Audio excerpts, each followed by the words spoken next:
पोशाख the क्लथिंग hub मुंढा Selu आपल्या मनपसंत खरेदीसाठी पोशाख मुंढा सेलू.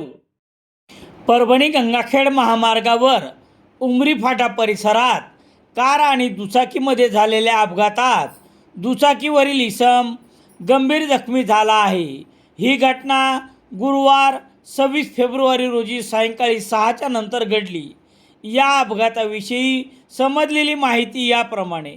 परभणी तालुक्यातील उमरी फाटा परिसरात कार क्रमांक MH11 AW 9740 ही परभणीहून मांडाखळीकडे जात होती आणि दुचाकी क्रमांक MH22 W 9031 ही मांडाखळीहून परभणीच्या दिशेने येत असताना झालेल्या अपघातात दुचाकीवरील दत्ता गिराम वय 32 वर्ष राहणार ब्रह्मपुरी हे गंभीर जखमी झाले असून त्यांच्या पायास गंभीर दुखापत झाल्याने मोठ्या प्रमाणावर रक्तस्राव होत होता.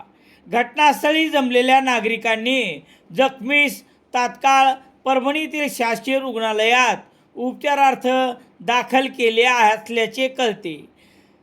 या घटनेविषयी सविस्तर माहिती मात्र मिळू शकली नाही. इंडियन एक्सप्रेस वृत्तसमूहाचे मराठी दैनिक लोकसत्ता सेलू शहरात मिळण्यासाठी Ram Sonone, Balaji newspaper agency, bus stand, Selu.